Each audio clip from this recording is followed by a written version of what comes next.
All right, welcome back here on Live Impact News on WCNC Plus. I'm Nick Sturtevant. Carlene is also here in studio, so let's get to it. You probably woke up this morning and learned the news that the government shutdown is over. A historic shutdown as far as how long we were in the shutdown. You're talking about 43 days. Now, President Donald Trump signed a government funding bill Wednesday night, ending a record 43-day shutdown that caused financial stress for federal workers who went without paychecks and look, stranded a lot of people who were traveling at airports and generated long lines at food banks. So a lot to unpack here still. And here on the show, we want to bring back Dr. Scott Huffman, political science professor at Winthrop University. As always, good to see you again. Okay, so this was obviously, we talked about it. This is one for the record books, 43 days. A much different situation from this time last week when we spoke. Can you put into context what has played out the last few days? Well, in essence, the short version is the Democrats caved.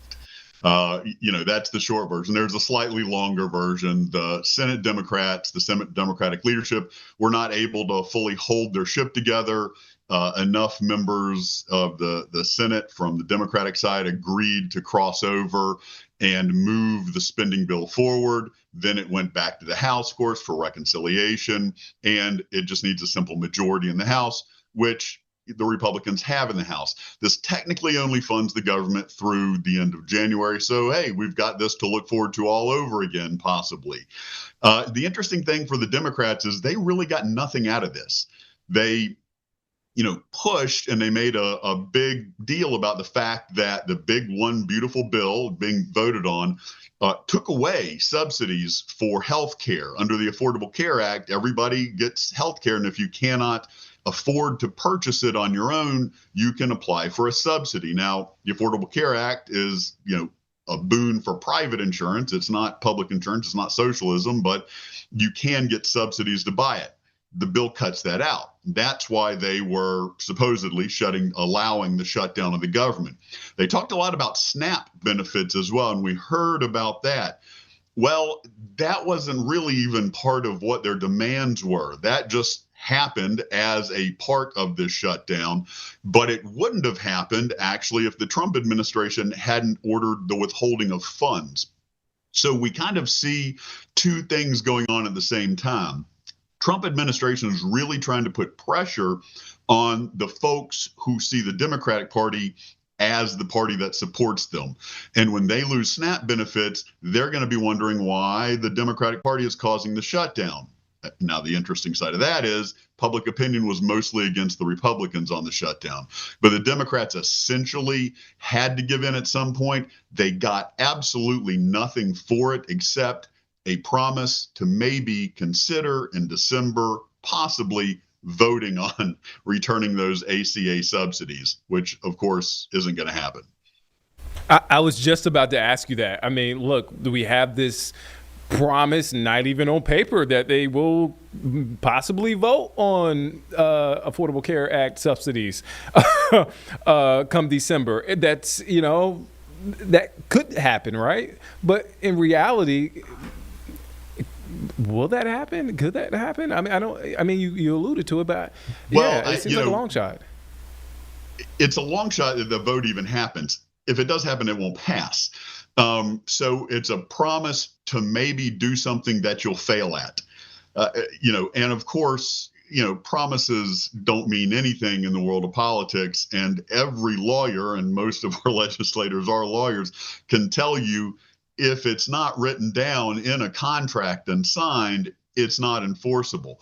So first off, only getting an agreement to a vote, even if it were written down, would still be taking an L for the Democrats, but not even getting it in writing, so to speak, is really not. However, they will try and keep this shutdown in the forefront of the voters' minds. I can guarantee you next September, you'll see ads essentially saying last year the Republicans allowed the government to be shut down in order to take away your health care. Don't let that happen again, things like that. So they will try and keep this in the forefront of the news.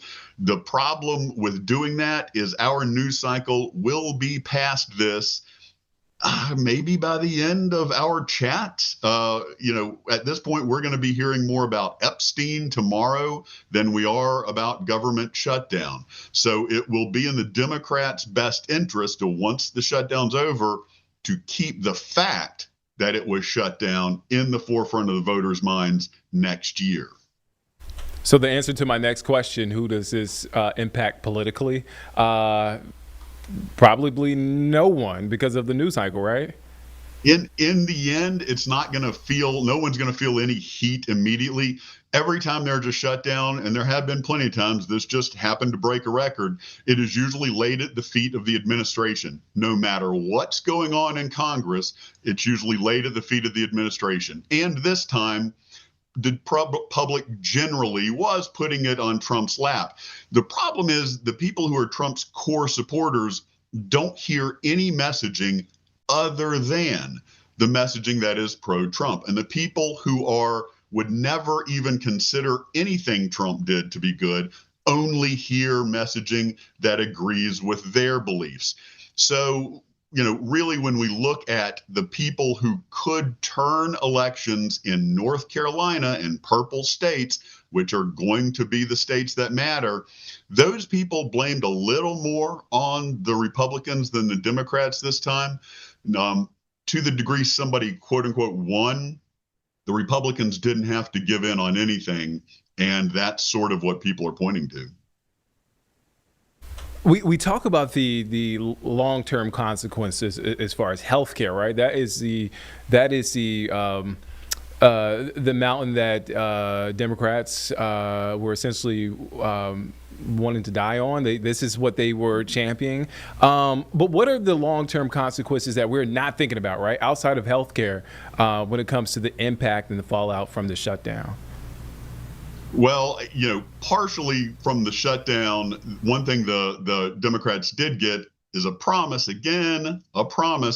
that many of the people who had been just straight up laid off, fired for lack of a better term during the shutdown, not put off and said, oh, you'll come back when the shutdown's over, but the shutdown was used as a reason to just fire them. They're supposedly coming back. To the degree that things like that continue, we will feel little trickles of it. Some groups will feel it at one time, other groups at another. Let me give you an example. Some of the people who were fired at the beginning of the shutdown were from the Department of Education. They are from a very specific part of the Department of Education that oversees the IDEA program, which is the program where federal funds are given to schools where kids with special needs, or IEPs, they're regular ed kids, but they may need speech therapy or something like that. Those funds are administered and overseen by a federal agency, even though most of the money comes from the state. So you might see a parent, somebody who's watching this, who's listening to this, whose child has an IEP, they could be affected down the road because of specifically who got fired. So the long-term impact of this shutdown is just not going to be a huge asteroid that we all as dinosaurs look up and go, oh, well, we should have seen that coming. It's going to be a lot of little things. So what the Democrats have to hope, if they want to take back the House, especially in next November, they have to hope that there's a coalition of discontent where different people are upset about different aspects that are rolling out because of Trump's executive orders and actions taken during this shutdown. One final question before I get you out of here, Scott. Thank you for your time again. Any chance that we could be doing this all over again come at the end of January? What are the chances? Are you seeing anything out there that signals to that? Okay, could it happen? Yes, absolutely. There's a 100% chance it could happen, especially given this Congress. Will it happen?